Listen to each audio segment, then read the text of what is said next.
देखो आज वाला क्या है, एक समान विद्युतीय द्विध्रुव में एक समान विद्युतीय क्षेत्र में द्विध्रुव पर बलाघूर्ण की गणना, है ना। इसका मतलब ये हुआ बाबू कि आज वो वाला टॉपिक आ गया जहां पर बल आघूर्ण का कैलकुलेशन और बल आघूर्ण वाला टॉपिक शुरू होगा। वो जो हम बोलते हैं ना घुमाने वाला, आज वो शुरू होगा टॉपिक, है ना। तो पहले तो हमको कुछ बात याद करना पड़ेगा, जैसे कि बल आघूर्ण की दिशा हमेशा विद्युतीय क्षेत्र की दिशा के उल्टी होती है। विद्युतीय क्षेत्र की दिशा जो होती है वो प्लस से माइनस की ओर भागती है। आघूर्ण वाला क्या था, माइनस से प्लस की ओर था। ये बात ध्यान रखना पड़ेगा, है ना। फिर दूसरा बात ये बाबू कि बल का कॉन्सेप्ट इसमें आएगा।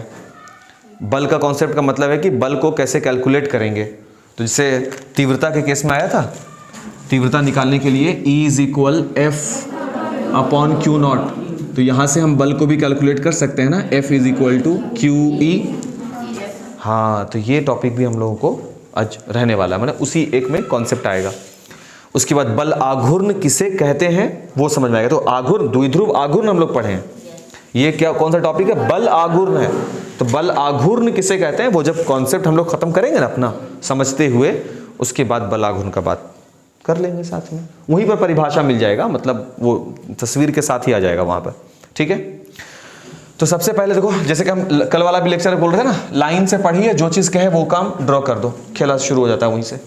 एक समान विद्युतीय क्षेत्र, मतलब पहले हमको विद्युतीय क्षेत्र प्रिपेयर करना है, विद्युतीय क्षेत्र दर्शाना होगा। एक समान,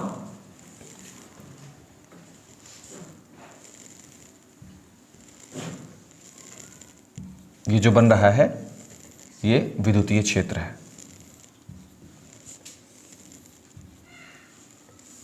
इसकी दिशा किधर है, ठीक है, कहा जा सकता है। रिकॉर्ड हो रहा है सर?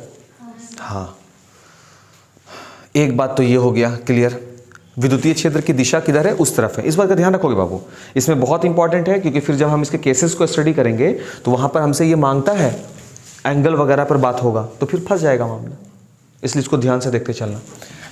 तो विद्युतीय क्षेत्र का हमको मिल गया बाबू, एक चीज की दिशा पता है, और हम पहला वाला लाइन उसका कंप्लीट कर दिया है, पहला वाला लाइन उसका कंप्लीट कर दिया। आगे क्या है नेक्स्ट?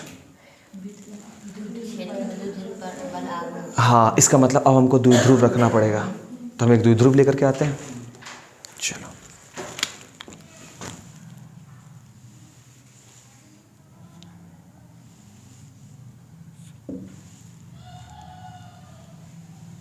समान परिमाण के विपरीत आवेश, ये मालूम है ना हमको, ठीक। तो इधर वाले के लिए देखो, अब इधर वाले के हम लिख रहे हैं माइनस का Q, कोई दिक्कत? इधर प्लस का Q, है ना, और दोनों के बीच की दूरी 2a, पता है ना ये सब बात? अच्छा, यहाँ तक बात पता है। अब इस पर बल और बल का आघूर्ण, पहले बल देखेंगे। तो अब समझो बात को कि एक समान विद्युतीय क्षेत्र में कोई द्विध्रुव को हम रख दिया है। सर आप इसको बहुत तरह से रख सकते हैं, हाँ सही सवाल है सर, हम इसको बहुत तरह से रख सकते हैं।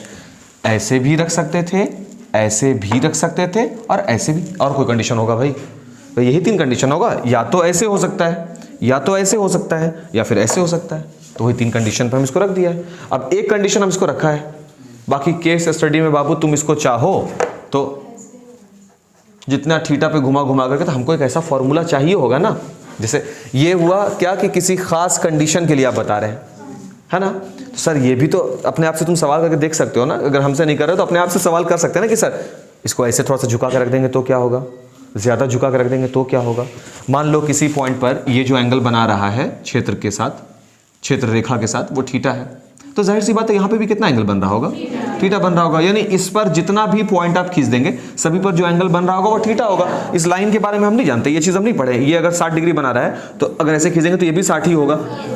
संगत संगत सब 60, क्या तो बस हो गया। हम लोग तो मैथ के स्टूडेंट, हम लोग कौन सा दिक्कत होने वाला है, सब चीज़ समझ में आ गया।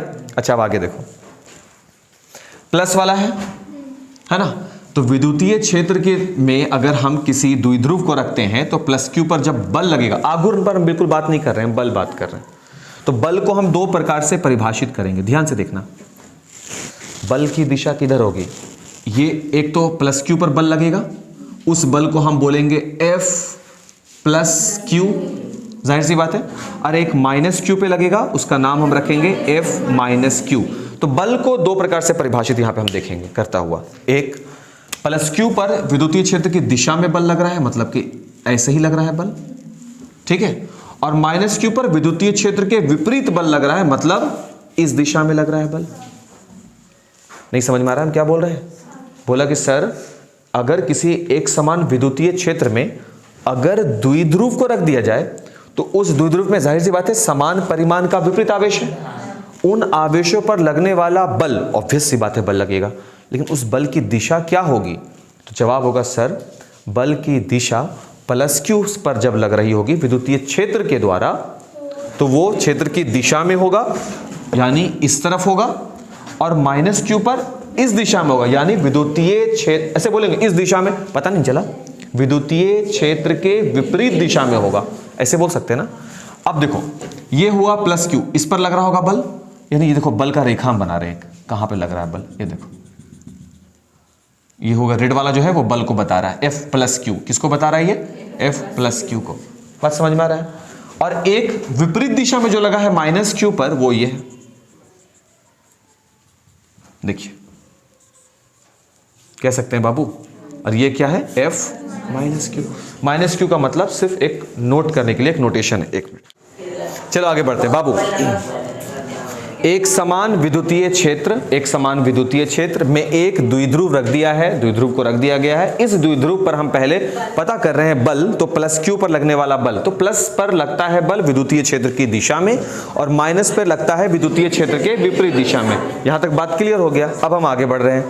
अब देखो बाबू ध्यान से, बल की दिशा है विपरीत, देखो प्लस क्यू उधर लग रहा है, माइनस क्यू उधर लग रहा है, और ये जो रेड वाला लाइन आप देख रहे हैं ना, ये जो रेड वाला लाइन दिए हैं, ये एक वाला और एक ये वाला लाइन, ये दोनों, ये इसको कहते हैं हम लोग क्रिया रेखा। कौन से नाम से इसको पुकार रहे हैं बाबू? क्रिया रेखा। खाली देखना समझना, कोई भारी टॉपिक नहीं है, सिर्फ समझना है। बल हो गया, बल आप देख लिए कहाँ है, ऊपर में F प्लस क्यू है, नीचे में F माइनस क्यू है। वो हम बाद में देखेंगे कि बल का परिमाण क्या आता है, परिमाण मीन्स वैल्यू, वो हम बाद में डिस्कस करेंगे ना। अभी हम बस ये देख रहे हैं कि प्लस क्यू पर लगने वाला बल, ये अगर ऐसा है, ये अगर ऐसा है, इस पर लगने वाला बल F प्लस क्यू उधर है, F माइनस क्यू इधर है, तो दोनों बल की क्रिया रेखा जहां पर वो बल काम कर रहा है, इसकी क्रिया रेखा ये हो गई F प्लस क्यू की, और F माइनस क्यू की क्रिया रेखा ये हो गई। दिखा ये चीज? अच्छा, तो बाबू अभी ध्यान से देखो, दोनों के ये जो दोनों क्रिया रेखा है, ये किसकी क्रिया रेखा है? F प्लस क्यू की। ये किसकी क्रिया रेखा? F माइनस क्यू की। दोनों के क्रिया रेखाओं के बीच जो लंबिक दूरी है, लंबवत दूरी, ये परपेंडिकुलर डिस्टेंस, ये वाला दिख रहा है दूरी, ये वाला। अब ध्यान से खाली देखोगे कि हम कौन सा टॉपिक से ले जाकर के आपको हम बल आघूर्ण का सूत्र दे रहे हैं। हमको क्या निकालना है? बल आघूर्ण का आकलन करना है। सर किसे कहते हैं बल आघूर्ण? हम देखो यहां लिख रहे हैं, बल आघूर्ण इज इक्वल बल गुने क्रिया रेखाओं के बीच लंबवत या लंबिक दूरी, है ना। अब तुम बोलो कि ये बात तो हम शुरू में भी लिख सकते थे डायरेक्ट, अब तुम इसको रट भी सकते थे। क्या बोलेंगे? देख लो, ये रट लो, यही होता है, तो तुम करोगे ये काम। अब तुमको करना पड़ेगा ये काम, है ना, है ना, हो भी जाएगा और तुम कर भी लेते ये काम, कोई भी नहीं है। लेकिन अभी क्या हुआ?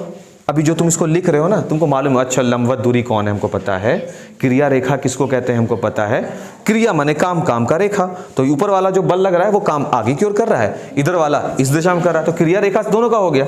दोनों के क्रिया रेखा के बीच की लंबवत दूरी, यहां से यहां की दूरी हो या यहां से यहां की दूरी हो, हमेशा बराबर होगा। लंबवत दूरी का मतलब क्या है? 90 डिग्री का तुम कोण बना दो। समझ में आ रहा है बात? खत्म हो गया, अब कुछ है ही नहीं।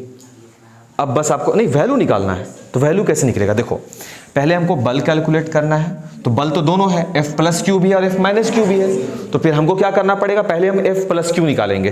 तो बाबू जब हम F बल निकालेंगे किस पर? प्लस क्यू आवेश पर, तो फॉर्मूला क्या है? Q इंटू ई। तो Q तो आवेश है, वो तो Q ही रहेगा, आवेश का जो परिमाण है, और E जो है वो क्या है? तीव्रता है ना, तो वो तो E, तब तो E का वैल्यू ही छोड़ दीजिए ना, फिर क्या दिक्कत है? के क्यू अपॉन आर होता है ना, आर स्क्वायर होता है ना, हम नहीं करेंगे, हम ई को ई छोड़ देंगे। और अगर दूसरा वाला निकालेंगे एफ माइनस क्यू, तब भी क्या बनेगा, यानी बल नहीं बदल रहा, सिर्फ बल की दिशा बदल रही है। अब यही वजह है, समझो खाली बात को, बल नहीं बदला, परिमाण एकदम बराबर है ना बाबू, सिर्फ बल की दिशा बदली है, मुड़ जाएगा ये। यही ना बात कर रहे थे आघूर्ण वाला, यही बल आघूर्ण उत्पन्न करता है। कौन बल आघूर्ण उत्पन्न करता है? बल जिसका दिशा उल्टा है। तो क्रिया रेखा तो अलग अलग है क्रिया रेखा, इसकी क्रिया रेखा ये, इसकी क्रिया रेखा ये। क्रिया रेखा का अलग होना, बल अलग अलग जगह पे आरोपित है और दिशा विपरीत है, तब ये आघूर्ण उत्पन्न करेंगे। आघूर्ण का मतलब अब ये घूमना शुरू करेगा, और आघूर्ण उत्पन्न हुआ, ये घूमा। सही है बात? यही तो टॉपिक था हम लोग का आघूर्ण में, घूमता कैसे है, लोग घूम गया। उसके बाद कैलकुलेशन शुरू है अब हम लोग का, बल के जगह पर बल, ठीक। फिर दूसरा तो बल तो रख देंगे क्यू ई, ये वाला रखो या वो वाला, दोनों तो सेम ही है ना, तो यहां पे हम रख देंगे क्यू ई। अब बात था क्रिया रेखाओं के लंबवत दूरी, ये वाला दूरी, यही ना, इसका हम नाम रखेंगे, चलो इसको हम बोल दिया ए, इसको बोल दिया बी, और इसको बोल दिया सी। तो ए बी सी एक त्रिभुज बन गया। अब वो भी समकोण त्रिभुज कह सकते हैं, क्योंकि लांबिक है, तो इसका मतलब ये 90 डिग्री है। अब ये थीटा है, ये थीटा है, तो ये थीटा है, तो ये कितना डिग्री बनेगा? मुश्किल काम है, हमको क्या निकालना है? सी बी, यही निकालना है। अगर हम साइन थीटा चलें तो लंब हो गया BC और कर्ण हो गया AC। फिर सवाल है सर साइन क्यों चले, कॉस क्यों नहीं चले? नहीं, थीटा के विपरीत नहीं, लंब निकालना है। यस, क्योंकि लंब निकालना। अगर सर आप कॉस चलेंगे तो आपको ये मिलेगा, इसका क्या करेंगे, चार डालेंगे आप तो आपको तो ये निकालना है ना, तो बस आपको साइन चलना पड़ा। तो sine theta is equal BC। BC का वैल्यू हमको नहीं मालूम, लेकिन AC का वैल्यू तो पता है 2A। तो क्या BC बराबर 2A साइन थीटा मिलेगा? मिल गया। अब आ जाओ इस पर, बल आघूर्ण को इससे सूचित करते हैं, इसे पढ़ते हैं हम लोग टाउ। टाउ जी नहीं, टाउ, टॉ। क्लियर? बल का वैल्यू क्या निकल कर आया? QE, यही निकल कर आया है। और क्रिया रेखा के बीच की लंबवत दूरी दैट इज BC, और BC बराबर 2A साइन थीटा। जिसको रास्ता मालूम है कि जाना कैसे है, वो वैल्यू को निकालते चला जा रहा है, देखो ना तुम खुद। सही है। और उसके बाद वही घिसा पिटा ऐसे वो काम, Q इंटू 2A, ये देखो Q2A। सही है क्या? तो ये बनाएंगे tau is equal Q into 2A को हम P रख सकते हैं, PE साइन थीटा। सही है क्या? उसके बाद क्लास 11 में थोड़ा सा एक चीज कॉन्सेप्ट हम लोग पढ़ा था, AB sine theta, A cross B किया था, और एक था AB cos theta, A dot B। 11th हम लोग इसे बात कर चुके हैं ना। तो हम इसको बाबू, ये जो टॉपिक है AB साइन थीटा, वैसे ही तो है AB साइन थीटा, तो क्या हम tau is equal cross E लिख सकते हैं? एक रिजल्ट ये भी मिल गया, एक रिजल्ट ये भी हो गया। सही है। अब सवाल था जो हम, बस हो गया, काम खत्म, काम खत्म। यही निकालना था, यही भारी सा काम कर रहे थे। कितना हेवी है देख रहे हो। और उसके बाद कि सर रखना कैसे है इसको, तो थीटा तो बता दिया, तुम जितना डिग्री पे चाहो रखो। मान लो कि ये 30 डिग्री पे है, हम रखेंगे इसको 31 पर, हम रखेंगे इसको 25 पर, जैसे चाहो उतना घुमाओ। मूल रूप से हम लोग 2-3 स्टडी करते हैं। पहला लगाएंगे केस नंबर 1, देखो स्टडी कैसे होता है। यह है विद्युतीय क्षेत्र की दिशा, ऐसे हम रख दिया है, ठीक। तो इधर रख दिया हम -Q और इधर रख दिया हम +Q। अब ध्यान से खाली समझना है बाबू, ठीक है ना, एंगल कैसे आप रखोगे उसको समझो। टाउ का कैलकुलेशन डिपेंड करता है थीटा पर, और वो थीटा किसके किसके बीच होना चाहिए? द्विध्रुव आघूर्ण और E यानी विद्युतीय क्षेत्र के बीच में। सही है ना। ये हो गया विद्युतीय क्षेत्र और ये है द्विध्रुव का आघूर्ण। अब इसके बीच में देखें Q × 2a। अब ध्यान से देखो, तो इसकी दिशा, द्विध्रुव आघूर्ण की दिशा कैसी होती है, माइनस से प्लस की ओर होती है। इसका मतलब है कि इसकी दिशा कैसी हो गई, इधर। आघूर्ण की दिशा हम किधर बता दिए, ऐसे बता रहे हैं, देखो ना इसको, माइनस से प्लस की ओर होती है ना, तो इधर हो गई। और विद्युतीय क्षेत्र भी किस ओर है, इसी ओर है। तो थीटा कितना डिग्री हो गया, समझ में आ रहा है? नहीं, माइनस से प्लस की ओर हुआ तो वो उधर भागेगा। अब विद्युतीय क्षेत्र भी उधर ही है, तो दोनों का दिशा एक हो गया। एक लाइन ऐसे, दूसरा लाइन उसी पे गिर गया, तो थीटा कितना बनेगा, 0 डिग्री पर, थीटा 0। अगर थीटा 0 है तो फॉर्मूला लगाइए, tau is equal PE sine theta. तो PE साइन थीटा, थीटा की जगह पे 0 डिग्री, तो टाउ का वैल्यू क्या निकल कर आया, साइन 0 का वैल्यू 0 होता है, 0। ये 0 हो गया ना वैल्यू। अब 0 का मतलब ये हुआ, टाउ 0, इसका मतलब है बल आघूर्ण का मान क्या हो गया यहां पर, खत्म। बल आघूर्ण कब नहीं लगेगा, कब नहीं लगेगा, जब आघूर्ण की दिशा दोनों एक हो जाए, तब एक जरा भी वहां पर बल आघूर्ण लगेगा ही नहीं। समझ गए, थीटा 0 डिग्री पर। क्लियर हो गया बात। अब दूसरा कंडीशन, केस नंबर 2, इसको रखने दो पहले, खाली देखना है बस। केस नंबर 2 फिर से वैसे ही बनाना है, विद्युतीय क्षेत्र ये हो गया E, है ना, और इधर दे देंगे प्लस और इधर दे देंगे माइनस। तो हमको मालूम है दिशा कैसी होती है, माइनस से प्लस की ओर होती है। अब समझो बाबू, कैसे माइनस से प्लस का मतलब कि विद्युतीय क्षेत्र इधर हो गया, है ना, और आघूर्ण इधर हो गया, तो दोनों के बीच का जब कोण आप देखेंगे तो वो 180 हो गया। दिख रहा है क्या? तो थीटा इज इक्वल, आप बोल सकते हो 180 डिग्री। सही है बाबू। तो अब इसका वैल्यू क्या होगा, tau is equal to PE sine theta, ये फॉर्मूला है। तो tau is equal PE sine 180, और साइन 180 का वैल्यू कितना होता है, -1 होता है। अच्छा, हमको लगा कुछ और ही होता है। ये कितना डिग्री है, 0, ये कितना है 90, ये कितना है 80, ये हुआ ना π/2, तो ये ना हुआ पाई पर क्या है 0, तो यहां पर फिर से वैल्यू क्या हो गया 0, खत्म। यही है ना, साइन का खत्म हो गया। इसका मतलब क्या कि चाहे आप ऐसे रखो चाहे इस दिशा में रखो, दोनों ही पोजीशन पर बलाघूर्ण नहीं लगेगा। ऑब्वियस सी बात है, बलाघूर्ण कब लगता है, जब कुछ ऐसा रहे तब ना बाबू, कि क्रिया रेखा उधर बने इधर बने। यहां तो एक ही लाइन गिर गया, अब तुम कैसे बताओगे कि इसकी क्रिया रेखा के बीच की लंबवत। बल आघूर्ण तब लगेंगे जब क्रिया रेखा के बीच में लंबवत दूरी हो, और उन दोनों ही कंडीशंस में देखो तो है, अलग अलग होंगे तब ना लंबवत दूरी पैदा हो, है ही नहीं तो फिर कहां से काम करेगा।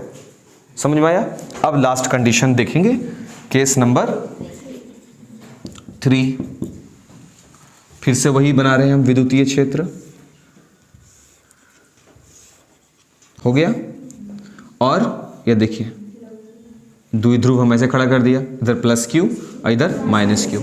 अब चाहे ऊपर माइनस लगाओ नीचे प्लस लगाओ, या नीचे माइनस लगाओ ऊपर प्लस, कोई फर्क नहीं पड़ेगा, क्योंकि दिशा भले ऐसे ऐसे हो, ये है E, कंडीशन तो हमेशा यही वाला होने वाला है। चेक कर लो, समझ गए।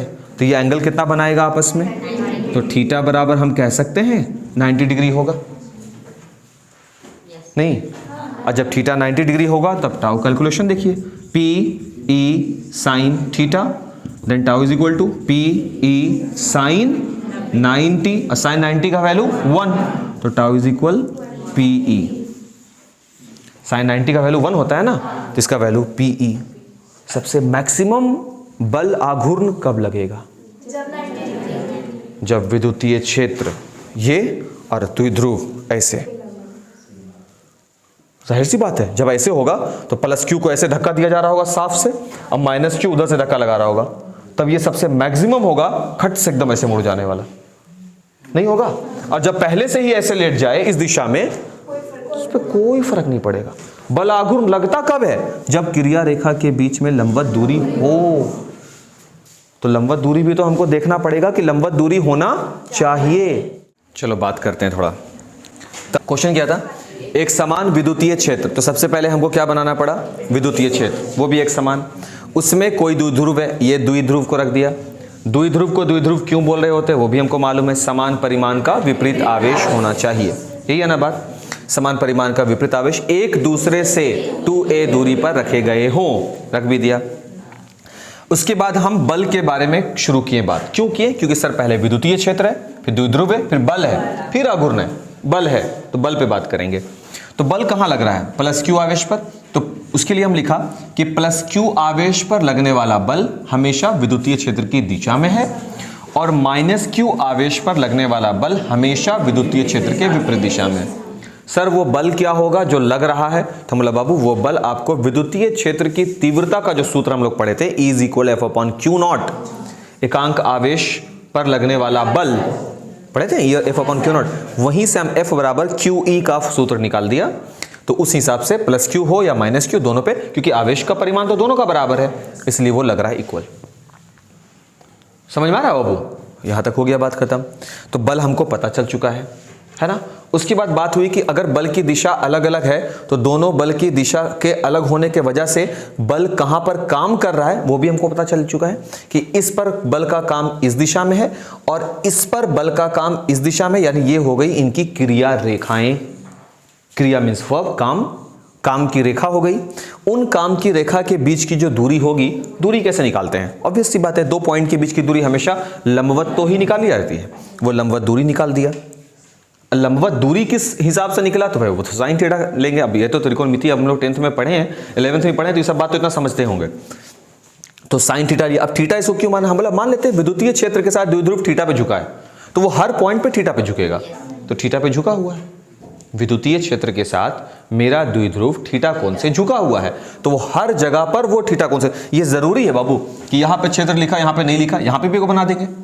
हर जगह वो थीटा से झुका हुआ है, ठीक है बात। तो यहां पर भी वो थीटा बना रहा होगा, यहां पर भी थीटा बनाएगा। क्लियर है बात? इसके बाद हम यहां से साइन थीटा जब कैलकुलेट किया तो मिला कितना वैल्यू? 2a sine theta.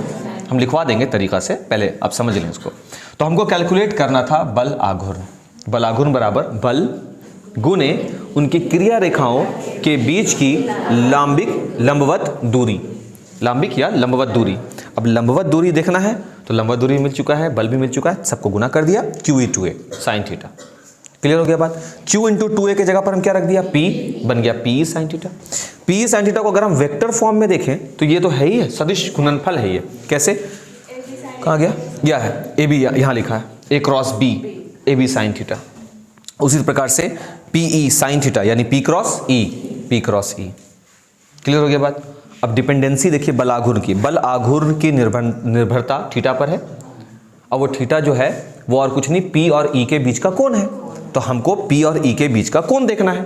तो E हो गया विद्युतीय क्षेत्र, P हो गया आघूर्ण। तो आघूर्ण की दिशा माइनस से प्लस यानी ऐसे, अब विद्युतीय क्षेत्र भी ऐसे, तो थीटा हो गया 0। थीटा जब 0 होगा, इस सूत्र में थीटा 0 रखेंगे तो टाउ का वैल्यू क्या निकल कर आएगा? 0, यानी खत्म हो गया। बल आघूर्ण कुछ लगेगा ही नहीं अगर दिशा दोनों का बराबर कर दें, यानी इसको ऐसे रख दें और ये भी ऐसे, दोनों जब एक ही दिशा में हो जाए कोई बल आघूर्ण नहीं लगेगा। दूसरा, यहां देखो कहां गया दूसरा? है ये ऐसे और उसको ऐसे, तो बीच का एंगल कितना हो गया? 180। तब भी नहीं लगेगा क्योंकि क्रिया रेखा तो बना ही नहीं, लंबा दूरी भी तो चाहिए था ना, वो बना ही नहीं, वो भी खत्म।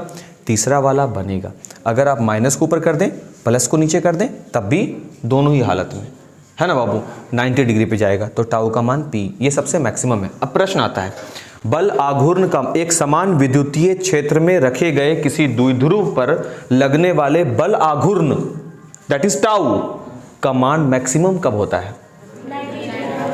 जब थीटा 90 डिग्री हो। और थीटा 90 डिग्री कब है? जब विद्युतीय क्षेत्र के लंबवत द्विध्रुव को हम रख देंगे, तब होगा। मुश्किल? कोई दिक्कत लगा? लिखा जाए? लिखिएगा। वीडियो को पॉज कर दो बाबू।